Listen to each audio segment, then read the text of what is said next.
Welcome back, everyone.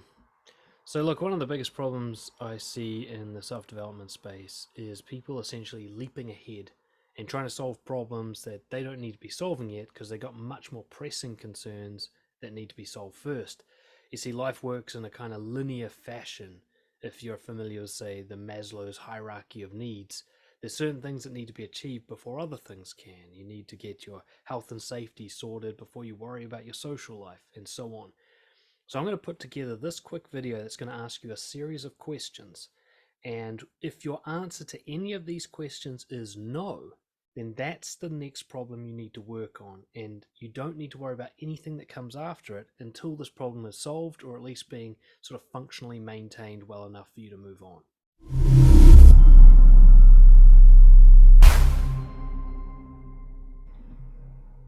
So first and foremost are your survival needs. Now, it's amazing to me how many people are trying to work on complex issues like their mission or their social life, and their basic survival's not even guaranteed for the next month.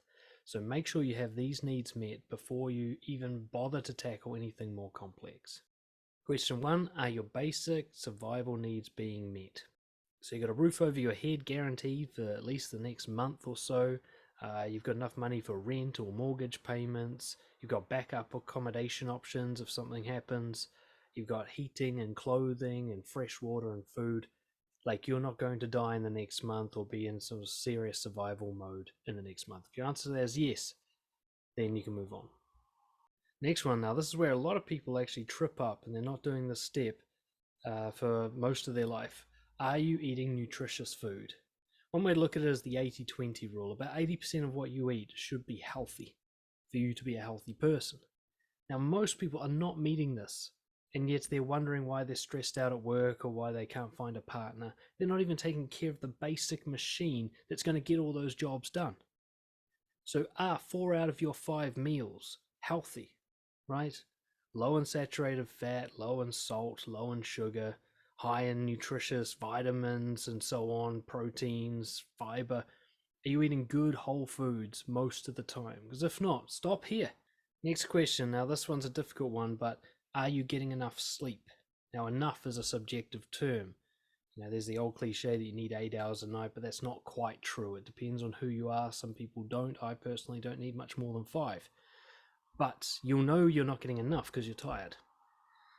Now, you can't really control your sleep, so you might not actually have much of a say in this, but you should at least be giving yourself the opportunity to rest with your eyes closed for a long enough period to have energy throughout the day. If you're not having that, then don't go any further. Are your basic hygiene requirements being taken care of? Do you smell nice? Are you clean? Because I'll tell you what, your career and your social life is not going to flourish if you're the smelly guy. Alright, so get that sorted. It's not that hard. Regular showers, brushing your teeth, washing your clothes frequently. These things, it's amazing to me how many people neglect these things. They don't even know they have bad body odor and so on, and they're wondering why other things aren't working out for them. Are you getting regular exercise? Now, you don't need to be a fucking athlete to get on with your life, but you should be moving briskly at least once a day. Alright, minimum we're talking about 30 to 60 minutes of intense walking every day. You can do HIIT training, really intense stuff for 10 minutes, or you can just be an active person in an active job. It doesn't necessarily have to be exercise as it's commonly known. Maybe you're an athlete and you play on a sports team a few times a week, or you do a martial arts. At least a few times a week, you should be sweating and getting the blood pumping and moving all your body and working on your fitness and your mobility and your strength. If you're not, again, stop here and get that sorted first. Here's a tricky one. Are you ensuring the minimal ingestion of harmful substances? Most people watching this probably binge on alcohol. You have no idea, I won't go into it now because I've got a whole other video on that, but you have no idea how much that is holding you back. Now, maybe you can get away with a few glasses of wine a week or something like that, but if you are getting drunk, or you're smoking a lot of weed, or you're doing pills every other weekend, or whatever it is that you're taking, even just really fatty and salty and sugary foods often, you're wrecking the machine. And more importantly, you're making your mind less functional. Okay, your brain is actually being damaged and not functioning highly. So how are you supposed to do well in your career and in your social life if the main thing that controls everything is being mistreated and poisoned? Next one, are you adequately managing any sort of physical or mental health issues? Now, some of these things are chronic and you can't like wait to solve them to move on with your life, but you should be managing them well. If you have depression, are you seeing a therapist and getting medication? If you have a knee injury, are you taking it easy on that leg and wearing a strap and doing everything you can to recover and doing your personal training or whatever, right? Whatever injuries or health issues you have, doing your best to maintain them according to best practice medical standards must be happening before you decide to move on to other areas of your life, or otherwise it's like dragging an anchor behind you, especially mental health issues. How are you supposed to function well in your career, with your values, with your social life, if you're just weighed down by a mental illness that's untreated? Finally, are you controlling any unhealthy compulsions? Porn use, gaming, gambling, anything that maybe doesn't fit the category of ingesting substances, but is surely a very bad use of your time when done excessively. Surely doing damage to your brain and your body to do these things excessively, or damage to your bank account. Anything where a behavior has become compulsive, where you're worried you might be addicted, that should be sorted first. Now, notice a lot of the things I've said so far, you're probably neglecting while trying to work on your career and trying to work on your social life, without realizing these are the things causing you problems in those areas. A very healthy, well-functioning person is going to find it much easier to travel in their career and in their social life without having to fight all these burdens while working on those goals. So you can actually escalate the progress in other areas of your life by just getting your body and your brain sorted and focusing in on that. Okay, next we have safety and security needs. Are you protected against any immediate threats? You know, if you've got something severe, like there's somebody who's after you and wants to hurt you, or you're with an abusive partner, or your house is about to fall down, or your car's brakes are about to fail, or there's severe weather conditions coming up, make sure you got that stuff sorted before you try to work on other areas. Do you have stable income and finances? It kind of breaks my heart how many times people come to me for coaching with their confidence and their social skills, and they don't even have a job that they can rely on. They don't know where their next paycheck's coming from. It's almost impossible to function well when you don't know where your resources are coming from, where you don't feel secure that you're going to be able to feed yourself and clothe yourself and do all the basics. So get yourself any simple, basic, steady job at least before you start worrying about the more complicated stuff. Are you budgeting adequately? One of the number one invisible barriers people have to success is poor management of their money. They don't see how it harms them, but it holds them back in all the other areas of your life. Budgeting's not that complicated. If you message me, I'll send you a discount to my finances course, my financial freedom course, or you can just Google how to budget simply and make sure you're at least not spending more than you earn, if nothing else. Are you protected against common risks? Do you have things like health insurance and access to medical care? Are you taking the medications you need for your heart condition? Are you living in a situation that protects you as good as possible? For example, if you're living in a very bad neighborhood, really your next goal should be to move before you work on anything else. Make sure that you can't escape risk, but you've made your situation as safe as you possibly can with your kind of circumstances. Do you have a predictable daily routine? Now, it doesn't mean you need to be structured like a robot, but if you feel chaotic, if every day you wake up at a different time and go to bed at a different time, and you have no idea what you're going to eat each day, and nothing happens at the same time on any day, that kind of chaos is going to make you very disordered mentally and make it very hard for you to achieve other goals. Your day should be so predictable that you can think about higher level stuff, and you don't have to do all this fire putting out all the time. You don't have to solve all these minor, simple problems every day simply because you don't have a structure. Now we can move on to social needs. So you've got to get all that stuff first before you should worry about social needs. All that stuff should at least be being worked on and making progress before you even think about your friend circle and your dating life. Step number one, you got to weed the garden. Have you removed all unhealthy and toxic connections from your life? These people take up space and they damage you. If nothing else, you should be all alone. It's better than having bad people in your life. So your first step is to reject everyone who doesn't improve your life. Are you taking care of your dependents? If you have children, or you're, say, taking care of an elderly parent or something, is that being sorted, right? It kind of breaks my heart how many people will neglect their children to work on other goals. I don't know how you live with yourself, right? If you brought people into the world, they're your obligation. Get their shit sorted and then work on your own. This doesn't mean self-sacrifice, But it does mean if you've obliged yourself to take care of someone, there is a minimum standard of care that you need to be providing before you work on your higher level goals. Now let's get socializing. Are you meeting new people? Now, if you already have a really well-established social circle, this might not apply that much. However, social circles ebb and change over time, all right? You go through these phases. Suddenly everyone gets married and you lose a bunch of friends. And suddenly everyone has kids and you lose a bunch of friends. Or suddenly you make all this progress philosophically and people just aren't right for you anymore.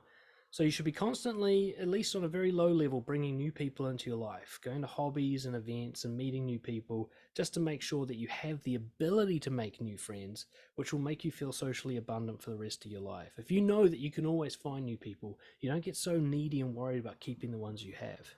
Are you developing deep connections? Right, so you've got a social life, that's great, but are you intimate with people? Do you share deep and personal stuff with them?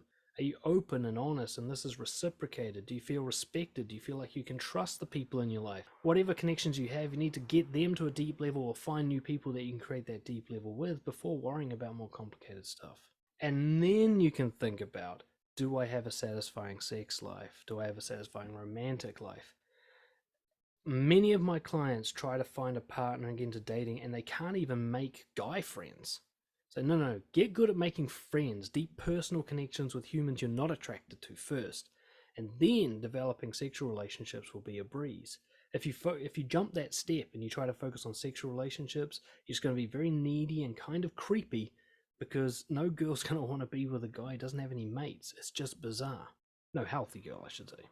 And do you have a stable and supportive social circle? So once you're meeting new people and building deep connections and you've got a love life going, you need to hunker down, choose the best people and really sort of build deep connections with them for long-lasting sort of loyalty and long-term experience, right? You want to build your little core circle of intimate friendships that might last for the rest of your life. And now you might ask yourself the question, am I a leader? Once you have a flourishing, healthy social life, you can start thinking about leadership roles. Now, not everyone wants to go this path, so this is an optional step. But if you do, first you should be someone who's very socially healthy. It's amazing to me how many people try to take on leadership or management roles and they're not even good at making friends or communicating, connecting with people deeply. They don't even have a healthy relationship with their partner. So, dude, you've gone way too far ahead. You should know how to connect with people at a basic level before you start telling them what to do. So once you've got your health needs met, your safety and security and income met, and your social life flourishing, now you can start to think about the deep inner work of confidence building. Do you set goals? Do you sort of plan out where you want to be in the next 3 months or a year? And not in terms of getting outcomes, but as more like a compass to aim towards. What would it look like for you to be the person you want to be, and how do you get closer to being that person? Now's the time to start setting goals. You know, you might have had practical goals before, you've got to get a job and meet new people. Now we're talking about goals that work on yourself. Do you participate in hobbies? Now, actually, you might start doing hobbies a lot earlier on in the process, and that's fine. It's a great way to meet people. But at this point of the process, you should be starting to think about passion activities, things that really kind of encourage you to build your skills and challenge you, and you feel like you're deeply passionate about these things and they mean a lot to you. Now's the time to start filling your calendar with this stuff. And then we really level up. Are you consistently succeeding and achieving? Actually, I should be asking, are you consistently failing upwards? So once you've built the confidence where you're like achieving goals and you're really working on yourself and you've got a flourishing life full of great activities, now it's time to really start trying to level up all the time. All right. Now, I don't mean that endless ambition where you're never satisfied, but just constantly challenging yourself and growing so that you never get into a plateau, so you never get complacent, so that entropy doesn't ruin your life. It's kind of like working out with no end game in mind. It should always be lifting more weight just so that you're never like plateauing and going downhill. So you should be asking yourself, like, how do I make this even harder today? Next question, are you now engaging in ongoing coaching or mentoring or education of some kind? Because once you've got all the foundation of your life set, it's time to keep this thing improving. Coaching and mentoring comes in about here. Now, I do work with people, and coaches like me do work with people earlier on in the process, but the people who get the most out of coaching, the ones who've got most of their shit sorted and now they really want to level up into the stratosphere. They want to become people who have exceptional lives, About here is where it happens. And it's about now you might ask yourself, what philosophy do I believe in and want to study more? Where can I get more wisdom from? And now you start studying ideas. You start studying concepts. You start following people who think outside the box and challenge the truth about life. And this is where you start to build your own philosophy. What do I believe in? What do I think is the meaning of life? And you start to develop that from here once you've got your basic needs met. Then we start to talk about self-respect. Do you consistently set boundaries and confront people? Are you generally a kind of disagreeable person? In that, not that you're contrarian, but given that most people are kind of deceptive and manipulative most of the time, a truly confident person is going to be confronting a lot. They're not going to play along with social harmony and try to fit in and people please. They won't do any of that. So by the time you become really confident, you should become quite confrontational. Doesn't mean you're having big emotional conflicts, but it means you're constantly calling out bullshit, setting boundaries, never allowing disrespect or dishonesty to come into your fortress. And finally, if you got all that shit sorted, it's time to develop a mission. So a mission is all about meaning in life. So once you've got your needs met, it's time to create a meaning in life. So first question is, do you express your true self creatively?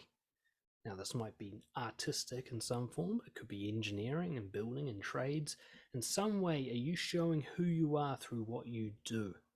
Are you creating as an expression of your personal individual self?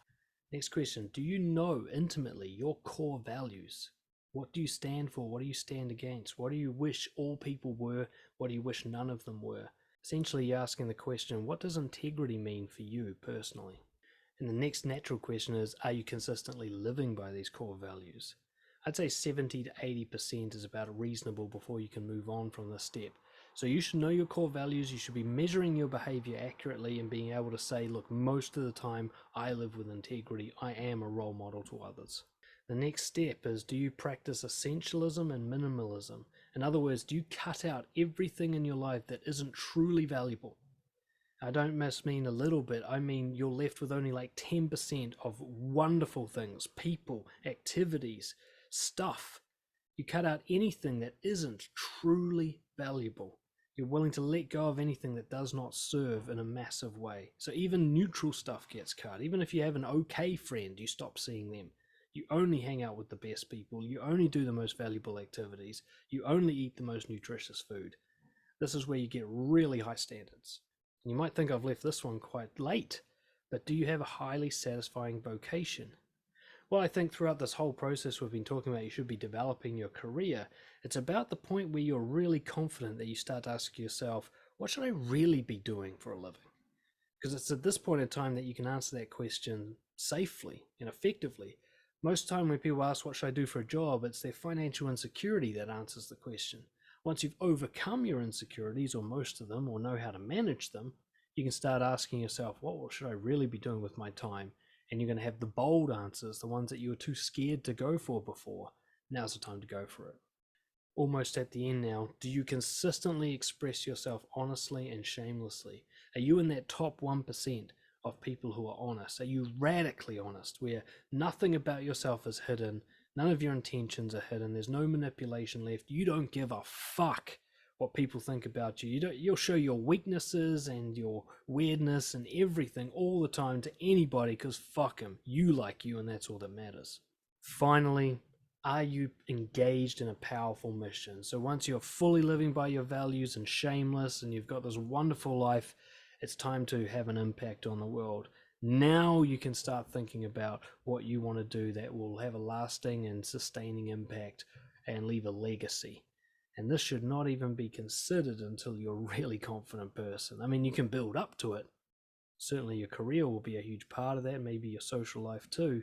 But really you shouldn't worry about fixing other people's lives and having a big impact on the world until you've got your own shit sorted first, right? And now you can worry about making a difference in the world. Now, I know some of you are not going to follow the rules in this video, and that's fine. I break them sometimes myself. The key is just to understand that if you're struggling with your goals, odds are it's because you've neglected a stage earlier in the process. Right? It's amazing to me how many people don't realize that their struggles socially are actually physical issues that they need to get sorted, or mental issues that they need to get sorted.